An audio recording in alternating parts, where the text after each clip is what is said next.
Good morning बच्चों, कैसे हो आप लोग। हम लोग स्टार्ट करने जा रहे हैं हमारे नया सब्जेक्ट जो कि है कॉस्ट अकाउंटिंग।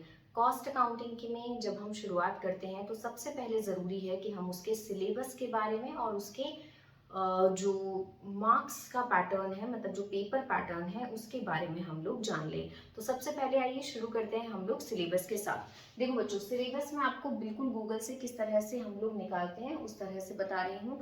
अच्छे से आप लोग इसको देखिए, सीखिए, ताकि आपको हर बार ये स्पून फीडिंग ना करनी पड़े कि ये सिलेबस है, आप लोग ये देख लो, आपको आना चाहिए। ठीक है, तो देखो जैसे कि आप गूगल पे हो, अब गूगल पे जाके आप यहाँ पर सबसे पहले क्या लिखोगे, आप यहाँ पर लिखोगे MGSU स्पेस सिलेबस। ये देखिए MGSU सिलेबस, देख पा रहे हैं। MGSU सिलेबस में बच्चों देखो, आपका पहला ही जो लिंक है वो आपको ओपन करना है। ये देखो, ये आपके सिलेबस आ गया है। अब सिलेबस में आप लोग देखते जाओ। ये देखो, ये आपका MA MSc का आपको दिख रहा होगा, ये आपका बॉटनी MSc है ना, तो ये हमारे काम का नहीं है। और आगे हम लोग चलते हैं, आप लोग ध्यान से इधर से देखिए। ये देखिए, ये फिर से आ रहा है MA MEd BA। ठीक है, आगे चलो। उसके बाद में MSc चल रहा है। अब ये देखो, यहाँ पर आता है बच्चों फैकल्टी ऑफ कॉमर्स। अब फैकल्टी ऑफ कॉमर्स में बच्चों हम लोग देख रहे हैं यहाँ पर MCOM का सिलेबस और उसके बाद में BCOM का सिलेबस। ठीक है, ध्यान से देख पा रहे हैं आप लोग। ये देखो बच्चों, ये BCOM का सिलेबस है। BCOM के सिलेबस में आप लोग देखिए, आपका ये सिलेबस है 2024-25 वाला। और इसके सामने बच्चों एक लिंक आपको दिया हुआ है, तो यहाँ से हम कर लेंगे इसको व्यू। ठीक है, जब हम इसको व्यू करते हैं तो ये सिलेबस ओपन होता है और ये सिलेबस है बीकॉम का, आपका सारी सेमेस्टर्स का। ये देखिए बच्चों, ठीक है, ये देखो बीकॉम फर्स्ट सेकंड 2024-25 में और सेम थर्ड फोर्थ 25-26 में। अब क्योंकि आपकी कॉस्टिंग है सेम फोर्थ में, तो ये आपका ये 2025-26 वाला ये आपका सिलेबस आ गया है। अब ये देखिए, ये कंप्लीट आपका बीकॉम का सिलेबस आएगा। अब इसमें भी आपको ये देखना पड़ेगा कि आप कौन से सेमेस्टर में हैं। ठीक है, ये आपका सेमेस्टर फर्स्ट, सेमेस्टर सेकंड, उसके बाद में semester third end semester fourth. अब देखो बच्चों, ये आपका सेमेस्टर फोर्थ है। सेमेस्टर फोर्थ में आपके जो है वो मेनली है cost accounting, Indian knowledge system, तो आपका वही कंपलसरी पेपर है। और ये देखो, ये आपके कंपलसरी पेपर है। फिर ABST ग्रुप में बच्चों आपका है कॉस्ट अकाउंटिंग। ठीक है, बिजनेस वाले ग्रुप में है आपका प्रिंसिपल्स ऑफ मार्केटिंग और EAFM वाले ग्रुप में है आपका मनी एंड बैंकिंग। ठीक है, चलो अब हमें देखना है इनका डिटेल्ड सिलेबस। तो ये देखो, ये आपके बच्चों आ रहे हैं डिटेल्ड सिलेबस। अब ये डिटेल्ड सिलेबस आपके बिल्कुल ये लोग बिगनिंग से शुरू करेंगे। पहले मैं आपको एक पेपर पैटर्न आपको बता देती हूँ किस तरह से है। ये देखो, आप रेगुलर बच्चे हैं तो रेगुलर बच्चों के लिए सबसे पहले 30 मार्क्स जो है वो 30 मार्क्स आपके बच्चों जाते हैं कहाँ से, ये 30 मार्क्स आपके जाते हैं कॉलेज से, जिसे हम कहते हैं यहाँ पर इंटरनल असेसमेंट। ठीक है, ये जो 30 मार्क्स आपके जा रहे हैं ये कहाँ से जा रहे हैं, कॉलेज से, जो कि है आपका इंटरनल असेसमेंट। ठीक है, अब इसमें क्या है, इसमें ये आपकी एग्जाम्स वगैरह होंगे, जो हम लोग आपकी एग्जाम्स वगैरह लेते हैं, प्लस आपकी जो अटेंडेंस होती है, प्लस आपकी कोई extra curricular activities, class participation वगैरह वगैरह के बेसिस पर आपको ये 30 मार्क्स में से जितने मार्क्स भेजे जाते हैं, ये तो हुआ आपका इंटरनल मार्क्स। उसके बाद में बच्चों आपका आता है, उसके बाद में बच्चों आपका आता है क्या, एक्सटर्नल असेसमेंट, है ना। एक्सटर्नल असेसमेंट में देखो बच्चों आपके किस तरह से होगा, ये आपके 3 सेक्शंस आपको दिए हुए हैं। तो पहले सेक्शन में ये आपको बता रहे हैं कि हम लोग पहले सेक्शन में आप लोग क्या देंगे, हम लोग पहले सेक्शन में आपको देंगे 10 क्वेश्चंस। ठीक है, वो भी किस तरह से आएंगे, आपके 5 यूनिट्स है ना, तो दो दो दो दो क्वेश्चन हर यूनिट से आएंगे, तो टोटल 10 क्वेश्चंस इनटू आपका 2 मार्क्स ईच, तो यानी कितने नंबर का हो गया है आपका फर्स्ट 20 मार्क्स का। सारे क्वेश्चंस बच्चों कंपलसरी क्वेश्चंस हैं। ठीक है, अब इसके अंदर क्या होगा, मल्टीपल चॉइस क्वेश्चंस होंगे 5 और 5 आपके फिल इन द ब्लैंक्स होंगे। ठीक है, चलो, तो यानी कि 10 क्वेश्चंस 2 मार्क्स ईच, ये हो गया 20 मार्क्स।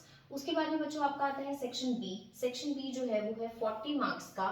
इसमें क्या होगा, इसमें कह रहे हैं हर यूनिट से हम आपको दो दो क्वेश्चन देंगे। कैसे, जैसे कि यूनिट फर्स्ट है तो यूनिट फर्स्ट में से या तो ये क्वेश्चन कर लो या फिर ये क्वेश्चन कर लो। इंटरनल चॉइस वाले हम आपको दो क्वेश्चन हर यूनिट से देंगे। अब आपके टोटल 5 यूनिट्स है तो फर्स्ट से भी दो, सेकंड से भी दो, इसी तरह से पांचों यूनिट से दो क्वेश्चन आएंगे। चलो ठीक है, तो दो क्वेश्चंस पांचों यूनिट से, अगर हर एक यूनिट से अगर आ रहे हैं तो एक क्वेश्चन है 8 नंबर का। ये देखो, हर जो क्वेश्चन है वो कितने नंबर का है बच्चों, 8 नंबर का। और आपको 150 वर्ड्स एक्सीड नहीं करने हैं, 150 वर्ड्स के अंदर अंदर आपको आंसर देना है। ऑब्वियस है, प्रैक्टिकल क्वेश्चन है, न्यूमेरिकल है, मतलब तब तो ये वाली चीज कहाँ अपनी अप्लाई हो पाती है। अदरवाइज अगर थ्योरेटिकल है तो 150 वर्ड्स आपको ध्यान में रखने हैं। ठीक है, तो ये आपका कितने नंबर का हो गया, 8 नंबर का, और इनटू ये आपके कितने हो जाएंगे, 5 क्वेश्चंस।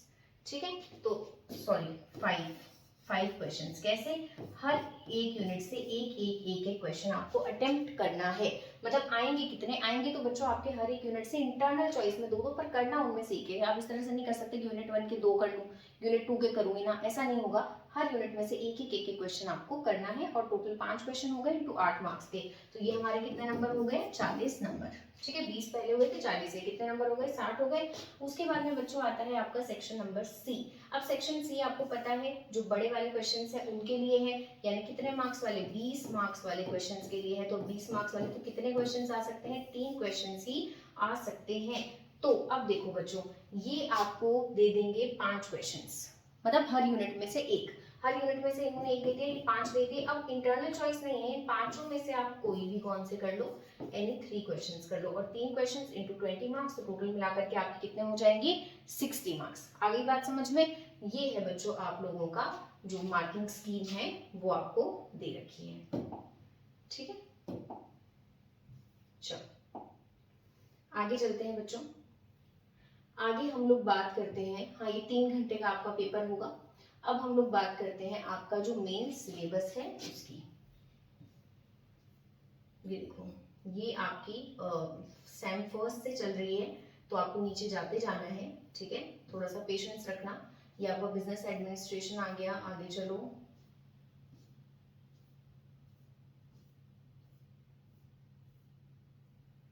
अब ये कौन सा है, EAFM है। चलते जाओ बच्चों, इसमें तो चलते जाओ आप, रुकना नहीं है आपको, आपका जब तक कि नहीं आ जाता। ये मेरे हिसाब से आपका पेज नंबर 30 के बाद में आएगा, तो अभी तो हम पेज नंबर 12 पर पहुंचे। देख लेते हैं इसमें कहाँ है। जनरली हम लोग फोन में ही सिलेबस देखते हैं। तो अब देखो ये पेपर 1 कंप्यूटर, चलो चलो चलो आगे, 15 पेज पर पहुंचे अभी तो हम। अब हम पहुंचे हैं सेमेस्टर सेकंड पे, हमें पहुंचना है बच्चों सेमेस्टर नंबर 4 पे। तो चलते जाओ, सेमेस्टर नंबर 4 के लिए आप चलते जाइए। पेज नंबर 30 के आसपास ही होगा इसमें।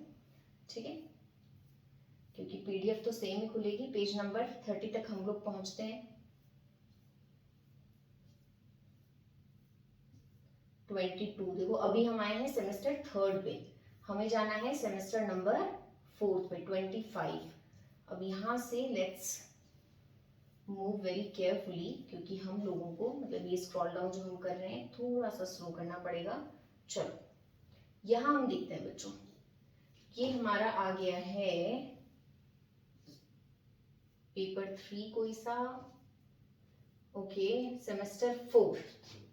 सेमेस्टर 4 में सबसे पहले बच्चों इंडियन नॉलेज सिस्टम के बारे में इन्होंने दिया है। इसके आगे हम लोग चल रहे हैं, और ये आ गया है बच्चों देखो कॉस्ट अकाउंटिंग। ठीक है, आप लोग देख लो ये कॉस्ट अकाउंटिंग, ये कौन से पेज पर है, आपको फोन में बड़े आसानी से उस हिसाब से मिल जाएगा। ये पेज नंबर 31 पर है। ठीक है, चलो शुरू करें।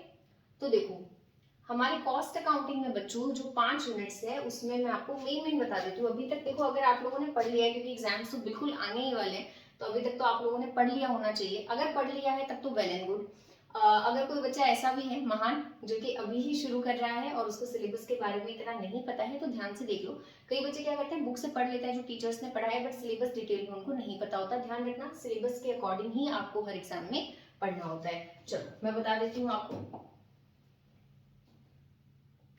हमारा है बच्चों इसमें सबसे पहले पहले यूनिट 1 में इंट्रो, ठीक है। अब इंट्रो में किस चीज का इंट्रो होगा, कॉस्ट अकाउंटिंग का इंट्रो और वेरियस कॉस्ट कॉन्सेप्ट यानी नेचर, ऑब्जेक्टिव, सिग्निफिकेंस, ये सारी चीजें हैं। फिर आपको बता रखा है कॉस्ट कैसे कैलकुलेट की जाती है वगैरह, difference between cost, cost accounting, financial accounting and management accounting, है ना, ये वाले डिफरेंस है। फिर उसके बाद में अलग अलग कॉस्टिंग सिस्टम कैसे इंस्टॉल किए जाते हैं। फिर एक टॉपिक आता है एलिमेंट्स ऑफ कॉस्ट, उसके बाद में techniques and method of cost. सब अभी तक हमारा जो है चीजें वो चल रही है, जो बेसिक वाली चीजें हैं। फिर बच्चों आपका आता है एक, ऑल्दो इसमें कॉस्ट शीट वगैरह आपको यहीं पे बता दी जाएगी, ये मैं आपको अभी डिटेल में नहीं बताऊंगी कि अंदर क्या है। अंदर तो जब आप क्लासेस देखेंगे तो उसमें आ जाएगी। अब डेली आपकी क्लास अपलोड होगी, तो आप अभी से अगर देखेंगे तो आपका एग्जाम तक कोशिश यही रहेगी कि पूरा सिलेबस कवर हो जाए, ठीक है। चलो अब देखते हैं एग्जाम कब तक में आते हैं, लेकिन डेली क्लासेस अपलोड होगी, आप लोग डेली साथ साथ में कर सकते हैं। सबसे पहले बच्चों आपका आता है डायरेक्ट मटेरियल, ठीक है। डायरेक्ट मटेरियल आपका एक मेन प्रैक्टिकल चैप्टर हो गया, जिसमें मटेरियल से रिलेटेड जो भी चीजें हैं वो सारी आएगी, उसके मेथड्स आएंगे और इसी में एबीसी भी आएगा। तो यूनिट फर्स्ट में मेनली आपका कॉस्ट शीट वगैरह के अलावा, एलिमेंट्स वगैरह के अलावा डायरेक्ट मटेरियल का मेन चैप्टर हो जाता है। फिर आते हैं हम लोग यूनिट सेकंड पे। तो यूनिट सेकंड में डायरेक्ट मटेरियल के बाद आता है डायरेक्ट लेबर, ठीक है। और डायरेक्ट लेबर के अलावा इसमें आ जाता है आपका ओवरहेड। तो देखो डायरेक्ट मटेरियल, डायरेक्ट लेबर और उसके अलावा ओवरहेड, ये हमारे किस में आ जाते हैं, ये बच्चों हमारे आ जाते हैं यूनिट नंबर सेकंड में। उसके बाद में बच्चों फिर हम लोग आते हैं यूनिट नंबर थर्ड में। तो जब यूनिट थर्ड में हम लोग आते हैं तो यूनिट थर्ड में हमारे पास में आ जाती है दो चीजें, कौन कौन सी, एक तो यूनिट कॉस्टिंग,